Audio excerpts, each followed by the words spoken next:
واجبات کی ادائیگی امام کو پسند ہے، اس کی وجہ علم کتابیں پڑھیں، مجتہد کی تقلید کریں.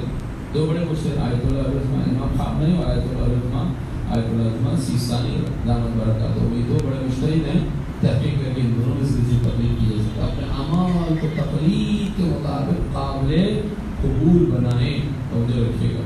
اور پھر حالات زمانہ سے آگاہ رہیں، متوجہ رہیں کہ دنیا میں کیا ہو رہا ہے اس وقت. بیوقوف سادہ لوگ لاؤبالی شیعہ امام کو نہیں پسند، مجھے پتہ ہی نہیں کہ ہو کیا رہا ہے دنیا میں، پاکستان میں کیا گیم کھیلا جا رہا ہے، یمن میں جو لوگ ظلم ستم کر رہے ہیں وہ کون ہیں، یمن کے مظلوموں کا کیا حال ہے. پھر نائجیریا میں آیت اللہ زرزکی کو قید کیا گیا ہے، کیوں قید کیا گیا ہے، کیوں مانگی اسلامی تحریک کو دبایا. کشمیر میں کیا ہو رہا ہے، کشمیر میں ظلم ستم کے پیچھے کیا مقاصد ہیں. یہ ساری چیزیں ہمیں معلوم ہونی چاہیے تاکہ جب امام آئے تو ہم ذہنی طور پر عقیدی طور پر تیار ہو چکے. اور یہ بہترین زمانہ ہے آپ کا، نوجوانوں کو اور جوانوں کا، کہ اپنے آپ کو امام کے لیے تیار کریں، علم کے ذریعے سے، عمل کے ذریعے سے، اخلاق کے ذریعے سے، کردار کے ذریعے سے. ایسی بامقصد مجالس سے عدم منعقد کر کے جس میں بیٹھیں تو آپ کچھ سیکھ کے اٹھیں، کچھ لے کے اٹھیں، کچھ انقلاب آپ کے اندر آئے، کچھ جذبہ بیدار ہو کے ہاں امام کے لیے کام کرنا ہے. گناہوں کو چھوڑنے کا عزم ہو، نیکیوں کو پانے کا ولولہ آپ کے اندر آنا چاہیے تاکہ ہم امام کے لیے ہم لاؤبالی شیعہ بنیں، ہم ذمہ دار شیعہ بنیں. عزاداری ذمہ داری ہے، عزادار ذمہ دار ہوتا ہے. مل کے درود بھیجیے محمد وآل محمد.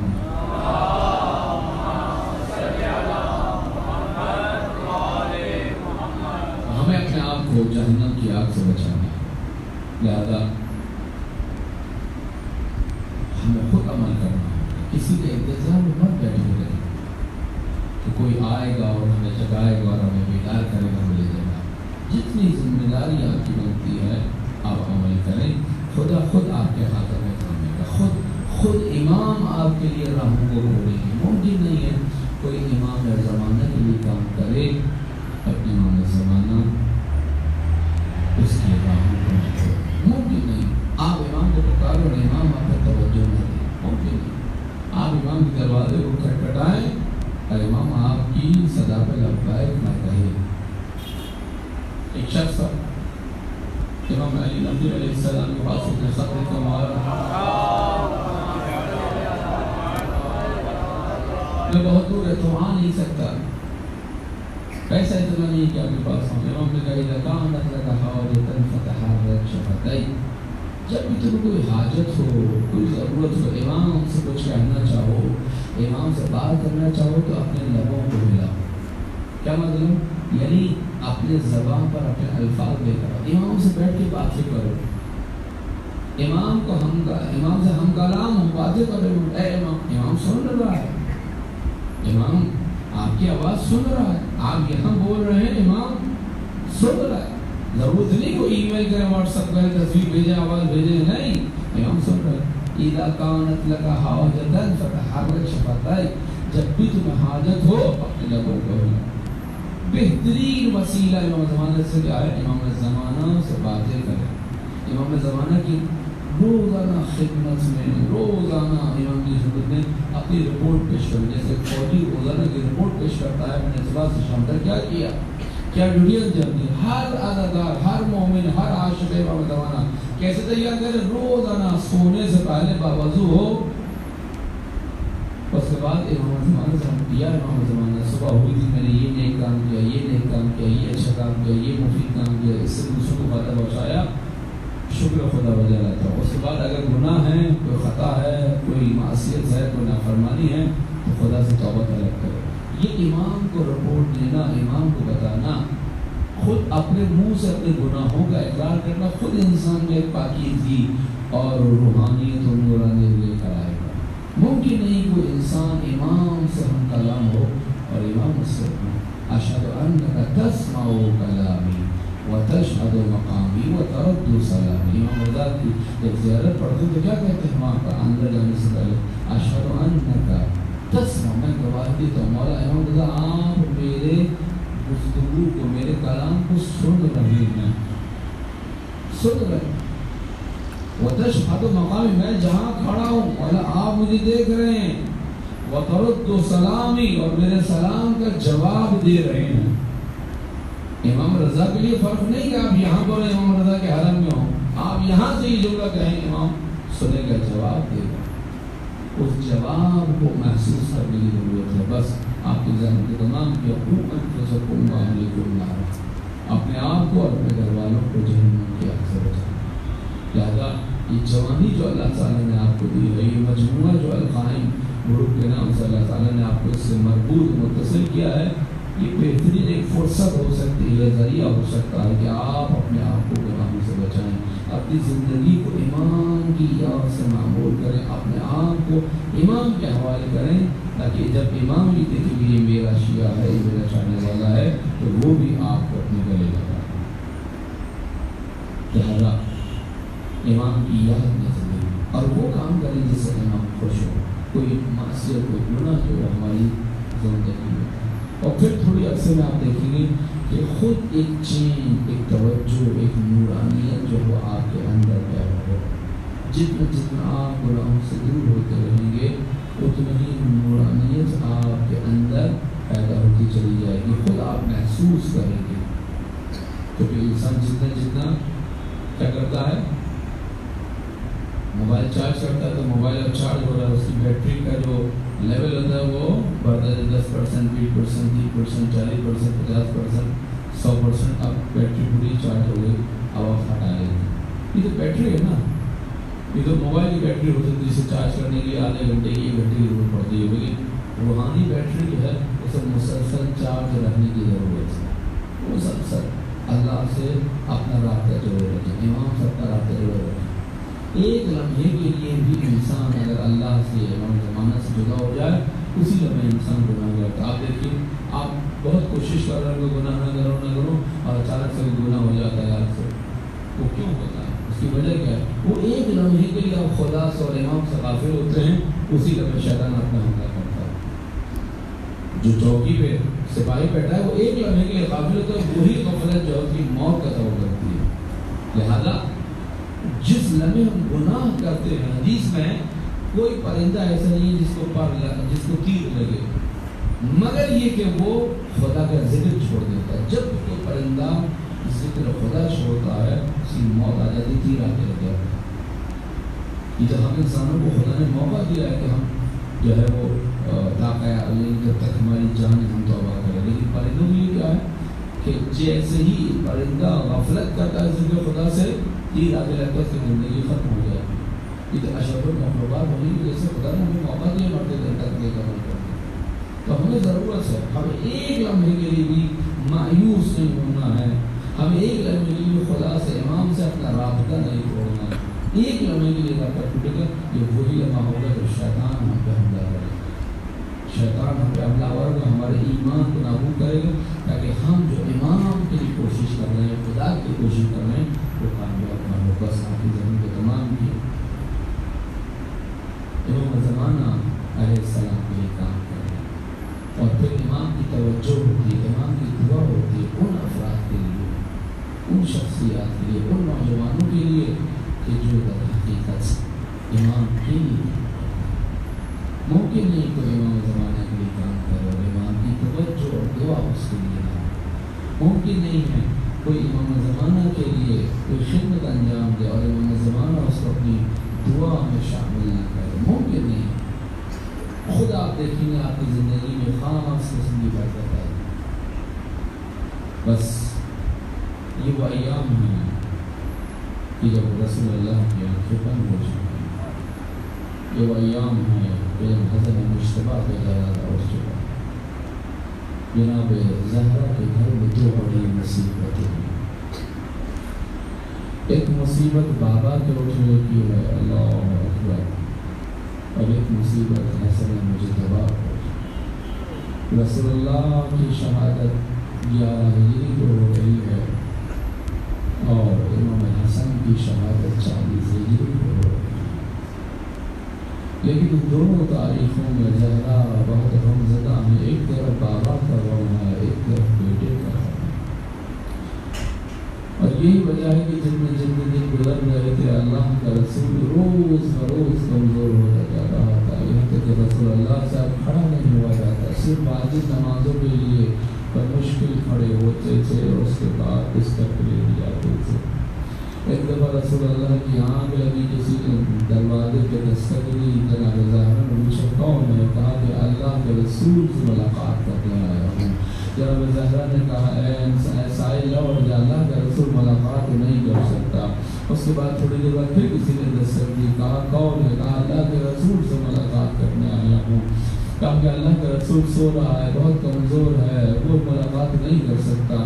تھوڑی دیر خاموشی ہوئی، اس کے بعد پھر کسی نے دستک دی، مجھے کون ہے؟ کہا کہ اللہ کے رسول سے ملاقات کرنے۔ اب بیوی کا جلال تھوڑا سا آیا، تھوڑا سا جلال آیا۔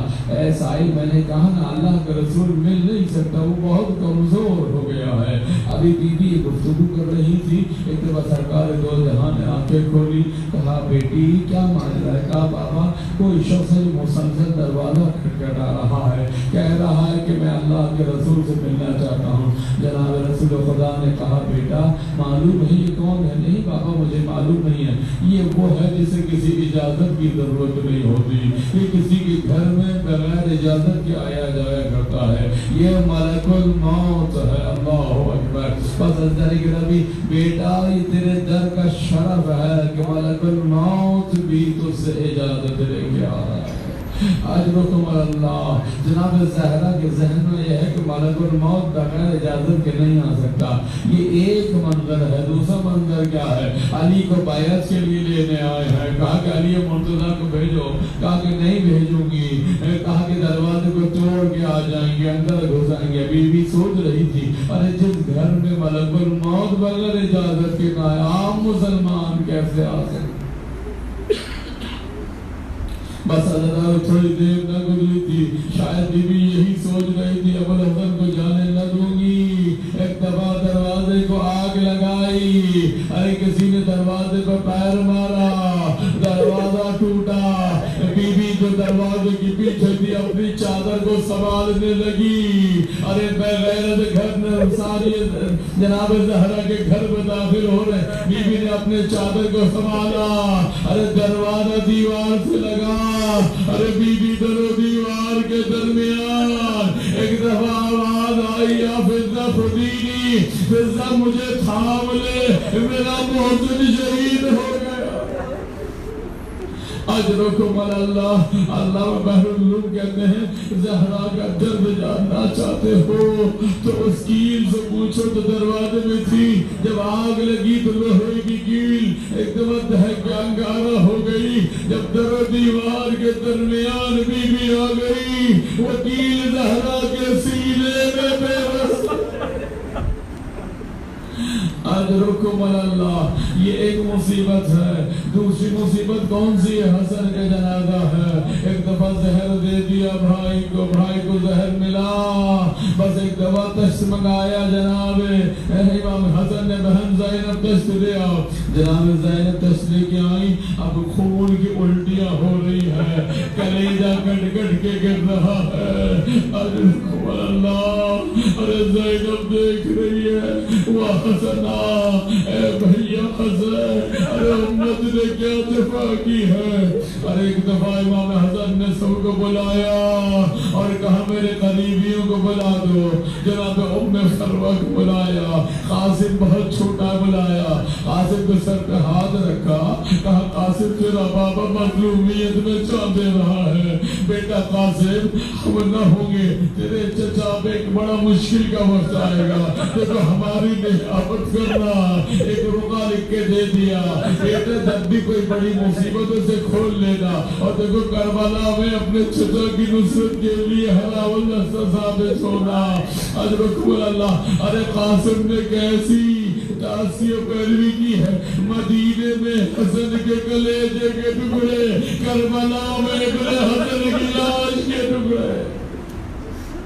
بس عزیزانو جنازہ اٹھا، حسن کے جنازے کو امام حسین، حضرت عباس، تمام افراد نے بڑی شان سے اٹھایا، غسل کفن کر کے بہنوں میں جنازہ گیا، بہنوں نے الوداع کہا، بڑے بڑی مشکل سے جنازہ لے کر آئے، اب جنت البقیع لے کے جا رہے ہیں، مگر امت نے دفنانے نہ دیا، کہا کہ نہیں حسن کو دفنانے نہیں دیں گے۔ اسی اثنا میں امت نے تیروں کی بارش شروع کی، بس عزاداروں کے اتباع امام حسن نے کہا جنازہ واپس لے کے چلو۔ جناب زینب کو پتہ چلا جنازہ آ رہا ہے، امام حسین سے پوچھا بھیا جنازہ کیوں آ رہا ہے؟ امام حسین نے کہا بہن زینب سوال بعد میں کرنا، پہلے امت نے تیروں سے جو نوازش کی ہے، ارے تابوت سے وہ تیر نکال لو، اجرکم اللہ۔ یہ پہلا جنازہ تھا زہرا کے گھر سے جو دل کی روشنی میں اٹھا، یہ واپس بھی آیا ہے۔ جنازہ گیا تو صحیح سالم تھا، ارے جنازہ واپس آیا تو تیر لگے ہوئے۔ بس بہنوں بھائیوں نے مل کر جنازے سے تیر نکالے۔ زینب کو یہ اندازہ ہو گیا کہ کربلا بننی شروع ہو گئی۔ یہ زینب کے منظر کب یاد آیا؟ جناب زینب کے منظر کربلا میں یاد آیا، جب 11 محرم کو حسین کے لاشے پہ پہنچی ہے، ہاتھ پسے گردن بندے تھے، کہا بھیا حسین مجھے معاف کر دینا، ارے مدینے میں بھیا حسن کے جنازے سے تیر کھینچے تھے، میرے ہاتھ کھلے تھے، بھیا آج بہن مجبور ہے، ہاتھ بنے ہیں پسے گردن، ارے تیرے جنازے سے تیروں کو لعنۃ اللہ علی القوم الظالمین وخیر عالم الذین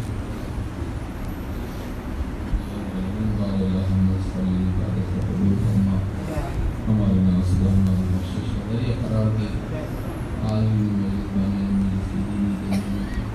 قبول فرما، ہم سب کو سیرت اہل بیت کے مطابق عمل کرنے اور جہنم کی آگ سے بچنے کی توفیق عطا فرما، ہماری زندگی میں عشق امام زمانے کو معجزہ کر دے، اور ہمیں عشق اہل بیت، عشق امام زمانے کے سائے میں زندگی بسر کرنے کی توفیق عطا فرما۔ تمام علماء اور اجر و سایہ، علماء حق کا سایہ ہمارے سب کا کام دائم فرما، دنیا میں جب تک رحم کے در سے بھروس کر رہے آخرت میں بھی شفاعت سے فرما۔ ربنا تقبل منا انك انت السميع العليم برحمتك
تم سے ہے بدلا، اس ظلم سے کربل کا آغاز ہوا تھا، ہے حسن مولا، ہے حسن مولا، ہے حسن مولا، ہے حسن مولا، نکلا ہے تیرا گھر سے دو بار جنازہ، ہے حسن مولا، شبیر پہ اور تجھ پہ ایک جیسا ستم تھا، یہاں تیر جنازے پر وہاں تیروں پہ لاشا، دو بار ہوا ٹکڑے زہرا کا کلیجا، ہے حسن مولا، ہے حسن مولا، ہے حسن مولا، ہے حسن مولا، نکلا ہے تیرا گھر سے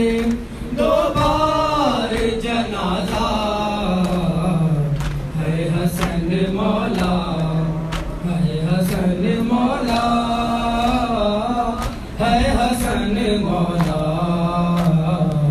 ہے حسن مولا تیروں سے بھرا لاشا گھر لوٹ کے آیا پہچان نہیں پائی زینب تیرا لاشا دل تھام کے زینب نے ہر تیر نکالا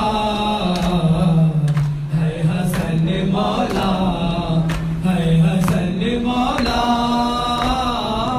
ہے حسن مولا ہے حسن مولا نکلا ہے تیرا گھر سے دو بار جنازہ ہے حسن مولا ہے حسن مولا ہے حسن مولا ہے حسن مولا ٹکڑے تھا جگر تیرا جس طرح سے مولا قاسم کا بدن ٹکڑے اسی طرح ہوا تھا پوچھے کوئی امت سے کیا جرم تھا تیرا ہے حسن مولا ہے حسن مولا ہے حسن مولا ہے حسن مولا نکلا ہے تیرا گھر سے